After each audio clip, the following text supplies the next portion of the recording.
Alors, la question, c'est de dire, en tant que chrétien, quelle approche du leadership on doit avoir dans la société si on veut accomplir les plans et les buts de Dieu pour la société. Et donc, ce qu'on a réalisé, c'est que beaucoup de chrétiens ont une approche fragmentée du récit biblique. Quand on prend la Bible, c'est une histoire qui a été écrite par plusieurs auteurs. Les savants bibliques parlent de 40 auteurs et le canon de la Bible a été écrit sur 1500 années.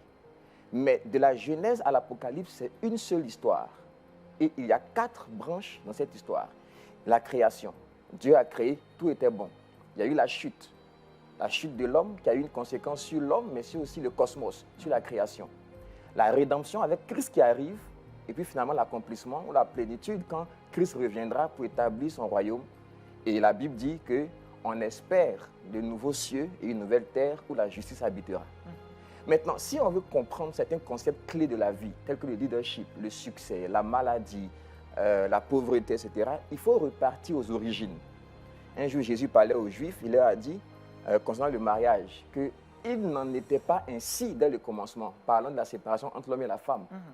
Donc, si on veut comprendre le leadership d'un point de vue biblique, il faut repartir aux origines. Et aux origines, je vais vous envoyer sur un verset assez important de Genèse, Genèse 2, verset 15. Où la Bible dit que Dieu a placé l'homme dans le jardin pour qu'il puisse le cultiver et le garder. Maintenant, ce qui est intéressant, c'est que le mot « cultiver » est un mot traduit de l'hébreu « avoda ». Et ce mot « avoda » là, c'est un mot composé, c'est une intégration. Si on veut comprendre la pensée de Dieu concernant l'homme à l'origine, et donc le leadership plus tard, il faut savoir ce que veut dire le mot « avoda », cultiver. Alors, pour comprendre ce mot-là, il faut prendre d'autres passages de la Bible pour comprendre ce mot. Alors, dans la Bible, il y a 3 passages au moins qui parlent où le mot avoda a été utilisé. Dans Exode 3, par exemple, verset 2, Dieu dit « vous adorerez ». Donc, avoda signifie adorer. Dans Nombre 8, 11, parlant du service des Lévites dans le temple, on dit « les Lévites feront le service du temple ». Donc, le mot avoda signifie service ou ministère. Et le mot avoda, dans Exode 34, 21, a été utilisé pour dire « vous travaillerez 6 jours et vous reposerez le 7e jour ». Donc, le mot signifie travail. Donc, avoda est un mot qui intègre ces 3 réalités. 1, la communion avec Dieu. 2, le service envers Dieu ou le ministère. Et 3, le service envers notre prochain dans la société, qu'on appelle le travail. Donc, le mot avoda, c'est l'intégration ou l'interconnexion de toutes les activités qui expriment la responsabilité de l'homme envers Dieu d'abord et ensuite envers son prochain. Si on comprend cela, on comprend donc que la communion devient la priorité du chrétien. C'est-à-dire l'union entre l'homme et Dieu qui a été permis dans le jardin. La deuxième chose, c'est le service envers Dieu, que plus tard, les apôtres ont appelé sacrificateur. Pierre dit, nous sommes un sacerdoce royal, c'est-à-dire que nous devons avoir un service envers Dieu. Et puis, finalement, le travail qu'on fait dans la société, on le fait aussi pour porter la gloire de Dieu. Donc, si on comprend que ces 3 choses-là, c'est notre responsabilité, et qu'en les faisant, nous sommes en train de glorifier Dieu, ça change comment est-ce qu'on aborde notre relation avec Dieu, comment on aborde le service dans sa maison et comment on aborde notre travail en considérant que le travail qu'on fait est une adoration à Dieu. Donc, sur cette base-là, on réalise qu'après que la chute soit arrivée, Dieu emmène Christ pour restaurer toutes choses. Et Christ se choisit des hommes qu'on appelle l'Église. L'Église n'est pas un bâtiment, ce n'est pas une dénomination. L'Église, c'est un ensemble de personnes que Dieu a appelées d'un monde déchu et il leur a révélé leur appel à ramener la création dans les normes divines. Donc, si on comprend cela, c'est que l'Église a un leadership à exercer, a un modèle à montrer au monde. Et on le montre dans toutes les sphères où Dieu nous place. C'est pourquoi, par exemple, les Juifs, dans leur mentalité, il n'y a pas de distinction entre ce qui est sacré et ce qui est séculier. Un Juif ne fait pas de différence entre le travail qu'il fait à la synagogue et ce qu'il fait au marché, en entreprise. C'est pourquoi ils sont très à cheval sur la question de l'excellence et de la qualité. Même quand ils vont au marché, plusieurs vont avec la Torah. Quand ils ont un défi dans une transaction avec un client, ils vont regarder dans la Torah ce que la Torah dit. Parce qu'ils savent que ce qu'ils font là, c'est pour glorifier Dieu. Vous comprenez? Donc, si on comprend ça, sur ce point de vue, on comprend que le chrétien, quand il est dans une sphère professionnelle, je prends un exemple simple. Je suis animateur à LMTV, je suis politicien, je suis chef d'entreprise, je suis maçon, je suis ingénieur. Je comprends donc que là où Dieu m'a mis, ce que je fais, c'est pour le glorifier. Je suis là d'abord pour avoir une communion avec lui. Et c'est là où le pasteur Macron disait qu'il faut bâtir un hôtel. C'est cela. Il faut bâtir un hôtel. C'est-à-dire qu'il faut avoir une communion avec lui. C'est vrai que dans l'Ancien Testament, les anciens, les patriarches faisaient des hôtels physiques, mais aujourd'hui, l'hôtel, c'est le cœur. C'est là où Dieu veut que les sacrifices que nous faisons soient faits, avec un cœur qui est pur par la foi. Donc, avoir une communion avec Dieu, c'est l'hôtel qu'on bâtit. Et puis, sur la base de ça, effectivement, on va commencer à réaliser qu'on a un sort différent, comme le disait le pasteur, et qu'on est là pour représenter Dieu et pour pouvoir accomplir les buts de son royaume. Donc, je vais prendre un exemple pratique. Alors, en entreprise, moi, il y a quelques mois, j'étais en entreprise et puis on avait une activité. Et puis, il y avait une jeune dame qui faisait partie de nos superviseurs de vente. Je vais taire son nom. Et elle partait au niveau de la comptabilité. J'étais dans mon bureau était ouvert et je l'ai vu passer. Et l'Esprit de Dieu m'a dit, appelle-la. Je l'ai appelée, je l'ai fait asseoir. Et j'ai commencé à échanger avec elle sur un sujet qui n'avait rien à voir avec le travail. Sur sa vie, comment elle se va, etc. Et pendant que je parlais avec elle, elle a commencé à pleurer. Et quand j'ai commencé à lui parler, à l'exhorter, elle m'a dit qu'à la fin de ce mois, elle avait décidé de se suicider.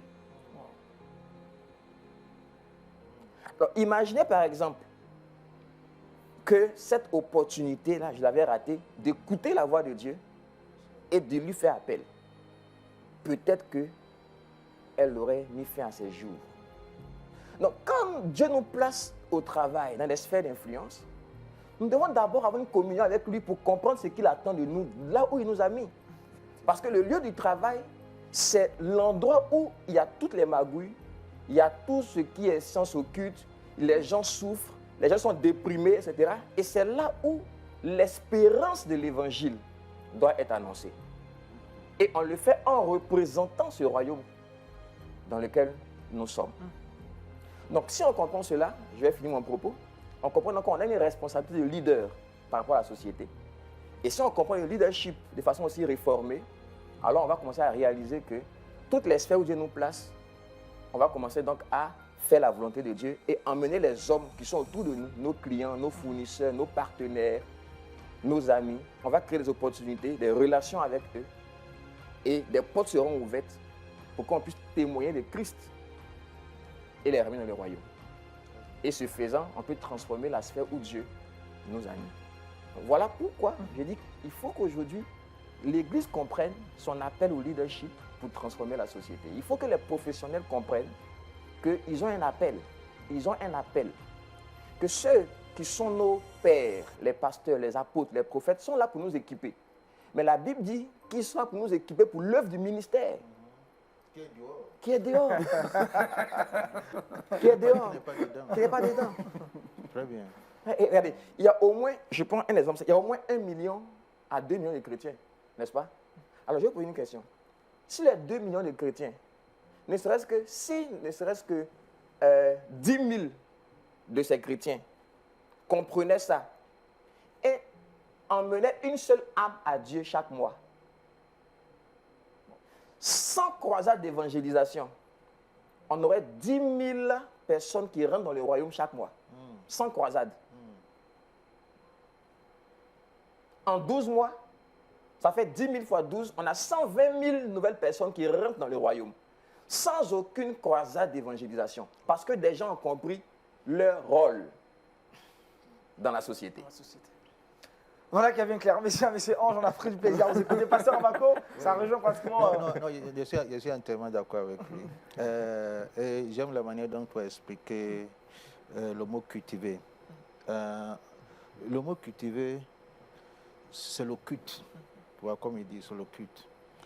Et si tu es enfant de Dieu et tu es professionnel, tu es médecin, normalement, ton service là où tu es là, la clinique ou l'hôpital, c'est un sacerdoce. C'est comme ton église, si je pouvais dire ainsi. Tu as la même onction que le pasteur a. Mais l'onction que le pasteur a fait autre chose. Le médecin a aussi onction. Mais malheureusement, dans nos églises, on a séparé, on dit c'est laïque et les qu'on appelle clergé. Je suis en plein temps. Mi-temps. On a créé des thématiques. Normalement, ça n'existe pas dans la Bible, tout ça. Nous sommes tous en plein temps, quel que soit qui tu es. Il n'y a pas un corps, nous sommes le corps de Christ. Il n'y a pas un corps physique qui marche à mi-temps. Nous sommes tous, mais ce sont les thèmes que les gens nous ont envoyés pour nous envoyer. Je suis professionnel, je suis médecin, je suis mécanique. Mon garage là, tout ce que j'ai fait là, c'est le sacerdoce. J'ai fait d'abord, comme il a dit, pour Dieu, adoration, et maintenant le service, le ministère pour les gens. Je suis la lumière du monde et je suis le sel dans ce secteur. Et au-delà de ça, je dois poser, comme il a dit, il a si bien dit, je dois poser ce qu'on appelle des actions ou bien des services rédempteurs.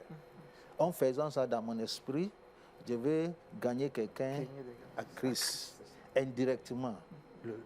Le pasteur, lui, fait ça directement. Mais l'homme d'affaires, le mécanicien, le chauffeur, lui, il fait son service, mais dans son esprit, c'est rédempteur. Si on n'a pas compris ça, on va séparer dimanche, un jour, de lundi à samedi. On va séparer ça. C'est ce que les chrétiens font le plus souvent. Et c'est ce que nous faisons. Alors, monsieur Ange, qu'est-ce qu'il faut faire quand on reçoit cette nouvelle? Qu'est-ce qu'il faut faire? Est-ce qu'il faut se repentir du coup et demander à Dieu son aide pour pouvoir... Non, je pense que Dieu est un père. Dieu attire l'attention. Moi, comme j'ai l'habitude de le dire, l'esprit de condamnation ne vient pas de Dieu. Dieu, quand il te révèle quelque chose, c'est pour attirer ton attention, pour que tu puisses revenir. Quand on dit repentance, les gens ont tout de suite vu autre chose, mais repentance, c'est juste changer de direction.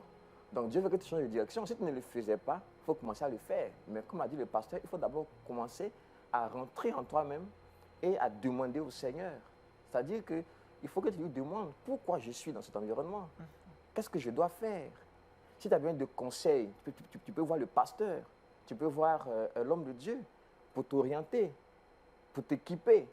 Mais il faut juste changer de direction et puis commencer à le faire. Commencer à le faire. Quelle approche du leadership par le chrétien pour accélérer la transformation de la société? Je pense qu'on a été bien servi ce matin. Dieu nous appelle tous au leadership, peu importe notre position professionnelle ou le travail que nous faisons. Et cela demande que notre vision du travail soit éclairée par l'Esprit de Dieu, afin de pouvoir porter ses buts et ses plans dans notre génération. L'école est née pour vous aider à accomplir cela. Que Dieu vous bénisse.